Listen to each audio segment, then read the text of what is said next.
Hello students, let's read the next part of the lesson The Adventure।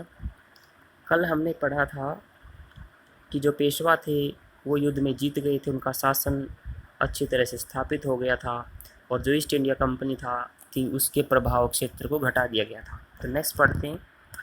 For political regions, राजनीतिक कारणों से, the Peshwas kept the puppet Mughal regime alive in Delhi. The Peshwas kept, पेशवाओं ने रखा, pupate होता है कठपुतली, मुगल रिजाइम में शासन, अलाइव जीवित, इन दिल्ली। राजनीतिक कारणों की वजह से पेशवाओं ने दिल्ली में कठपुतली मुगल शासन को जीवित रखा, उसका अंत नहीं किया। इन द 19th सेंचुरी, 19वीं शताब्दी में, these de facto rulers, de facto होता है वास्तविक, रूलर्स शासक, फ्रॉम पुणे, पुणे के, वर अस्ट्यूट इनफ, अस्ट्यूट होता है वाइज, बुद्धिमान, काफ़ी बुद्धिमान थे, to recognise the importance, recognise पहचानना, पहचानने में, इम्पोर्टेंस महत्व, of the technological age, technological तकनीकी, एज युग, डॉनिंग, डॉन होता है उत्पन्न होना, सवेरा होना, उभरना, इन यूरोप में। इसको देख लेते हैं। राजनीतिक कारणों की वजह से पेशवाओं ने दिल्ली में कठपुतली मुगल साम्राज्य को, शासन को जीवित रखा। 19वीं शताब्दी में इन वास्तविक शासकों ने, जो कि पुणे से आए थे, ये काफ़ी समझदार थे कि इन्होंने यूरोप में उत्पन्न होने वाले तकनीकी युग के महत्व को पहचाना। इसको फिर से सुन लो। 19वीं शताब्दी में ये वास्तविक शासक जो पुणे से आए थे, ये काफ़ी बुद्धिमान थे कि उन्होंने यूरोप में उत्पन्न होने वाले या विकसित होने वाले तकनीकी युग के महत्व को पहचान लिया। दे setup their own centres for science and technology, setup होता है स्थापित करना, साइंस विज्ञान, टेक्नोलॉजी तकनीकी, उन्होंने अपने विज्ञान और तकनीकी के केंद्र स्थापित कर लिए।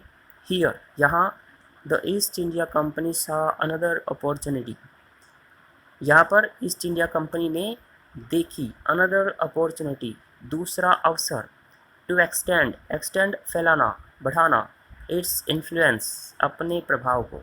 तो यहाँ ईस्ट इंडिया कंपनी ने अपने प्रभाव को फैलाने का एक दूसरा अवसर देखा। It offered aid and experts, offer होता है पेशकश करना, एड सहायता, एक्सपर्ट्स निपुण व्यक्ति, यहाँ बोले विशेषज्ञ। इसने सहायता और विशेषज्ञों की पेशकश की कि हम आपको सहायता भी देंगे और विशेषज्ञ भी देंगे।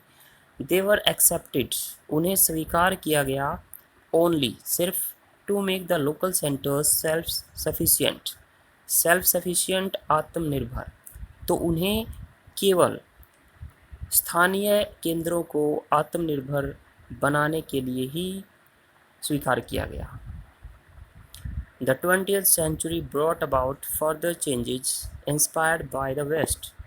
The 20th century brought, 20वीं शताब्दी लेकर आई, फर्दर, आगे, चेंजेस, बदलाव, इंस्पायर्ड होता है प्रेरित, बाय द वेस्ट, तो 20वीं शताब्दी जो है वो अगले बदलाव लेकर आई जो कि पश्चिमी सभ्यता से प्रेरित थे। तो 20वीं शताब्दी जब आई तो ऐसे बदलाव आए देश के अंदर जो कि पश्चिमी सभ्यता से प्रेरित थे।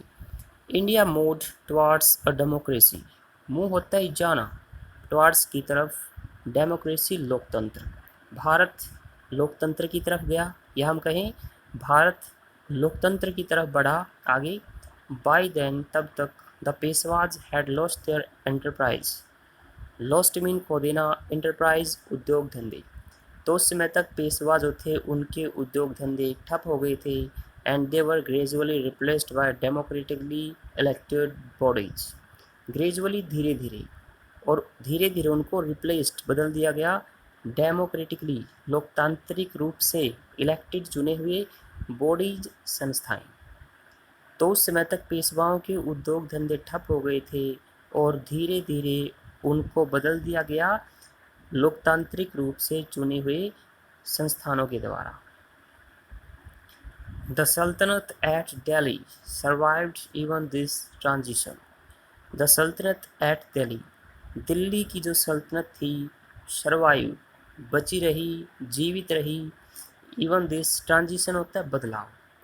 तो दिल्ली की जो सल्तनत थी वो इस बदलाव के बावजूद भी बनी रही, जीवित रही, लार्जली व्यापक तौर पर, because it wielded no real influence. Wield होता है गाइड, आगे बढ़ाना, रियल इन्फ्लुएंस वास्तविक प्रभाव को। तो जो दिल्ली की सल्तनत थी वो इस बदलाव के बाद भी जीवित रही, बनी रही, व्यापक तौर पर, इसलिए क्योंकि इसने कोई वास्तविक प्रभाव नहीं दिखाया, अपने वास्तविक प्रभाव को इसने आगे नहीं बढ़ाया। The Shahenshah of Delhi was no more than a figurehead to rubber stamp the recommendations made by the central parliament. The Shahenshah of Delhi, Delhi का शहंशाह was no more than, इससे ज़्यादा कुछ नहीं था, अब फिगर हेड, फिगर हेड होता है पावरलेस रूलर, शक्तिहीन शासक, to rubber stamp, rubber stamp होती है रबड़ की मोहर, लेकिन इसको यहाँ वर्ब के रूप में यूज़ किया गया है, रबड़ की मोहर लगाना। रिकमेंडेशंस स्वीकृतियाँ, made by the central parliament, केंद्रीय संसद के द्वारा। तो दिल्ली का जो शहंशाह था वो एक शक्तिहीन शासक के अलावा कुछ नहीं था, जो केंद्रीय संसद द्वारा प्रस्तुत की गई स्वीकृतियों पर केवल रबड़ की मोहर लगाने मात्र रह गया था। इसको दोबारा देख लेते हैं कि दिल्ली का जो शहंशाह था वो एक शक्तिहीन शासक के अलावा कुछ नहीं था, जो केंद्रीय संसद द्वारा पेश की गई स्वीकृतियों पर रबड़ की मोहर लगाने मात्र ही रह गया था। As he read on mean आगे पढ़ना। जब उसने आगे पढ़ा, Gangadhar Pant began to appreciate the India he had seen. Appreciate होता है प्रशंसा करना, द इंडिया क्यों लिखा है, वो भारत जो उसने देखा था। तो जब उसने आगे पढ़ा, गंगाधर पंत ने उस भारत की प्रशंसा करनी शुरू कर दी, ही हैड सीन, जो उसने देखा था। It was a country that had not been subjected to slavery for the white man. It was a country यह एक ऐसा देश था, कौन, India, that had not been subjected to, subject to होता है संबंधित होना, slavery दास्ता मतलब दासों का जीवन जब लोगों को जीना पड़ता था, for the white man सफ़ेद लोगों के लिए, गोरे लोगों के लिए। तो यह एक ऐसा देश था जब, यह एक ऐसा देश था जो गोरे लोगों की दास्ता से संबंधित नहीं था, मतलब गोरे लोगों के लिए भारतीय लोग दासों का काम करें उससे संबंधित नहीं था। It had learn to stand on his feet, learn mean सीख लेना, इसने अपने पैरों पर खड़ा होना सीख लिया था, एंड न्यू और जान गया था, व्हाट सेल्फ रिस्पेक्ट वाज, कि आत्मसम्मान क्या होता है। गंगाधर पंत ने कौन से भारत को देखा था, आधुनिक भारत को, जो अंग्रेजों से आज़ाद हो गया था। लेकिन अब किताब में कौन सा भारत पढ़ रहा था वो, जो अंग्रेज़ों के गुलाम था, 1857 से भी पहले की बात थी वो। तो इसलिए कहता कि उसने जिस भारत को देखा था, स्वतंत्र भारत को, उसने उसकी प्रशंसा करनी शुरू कर दी थी, और यह गोरे लोगों की दास्ता से संबंधित नहीं था, इसने अपने पैरों पर खड़ा होना सीख लिया था, और ये भी जान गया था कि आत्मसम्मान क्या होता है। From a position of strength, strength ताकत, ताकत की स्थिति से, and for purely commercial reasons, purely विशुद्ध, कमर्शियल व्यापारिक रीजन कारण। It had allowed the British, इसने ब्रिटिश अंग्रेज़ों को अलाउ कर दिया था, अनुमति दे दी थी, to retain Bombay, retain mean रखना, बम्बई को रखने की, as the sole outpost, sole होता है एकमात्र, आउटपोस्ट चौकी, on the subcontinent, subcontinent उप महाद्वीप। तो ताकत की एक स्थिति से और विशुद्ध या शुद्ध व्यापारिक कारणों से इसने अंग्रेज़ों को अनुमति दे दी थी कि वो इस उपमहाद्वीप पर बम्बई को एकमात्र चौकी के रूप में रख सकते हैं। एक बार फिर से सुन लेते हैं। शक्ति के स्थिति पर शक्ति से या ताकत की स्थिति से और पूरी तरह से व्यापारिक कारणों की वजह से भारत ने अंग्रेज़ों को अनुमति दे दी थी कि वो इस सब कंटिनेंट इस उपमहाद्वीप पर बम्बई को एकमात्र चौकी के रूप में रख सकते हैं। That lease was to expire in the year 2001। Lease होता है ठेका, समझौता, एक्सपायर समाप्त होना।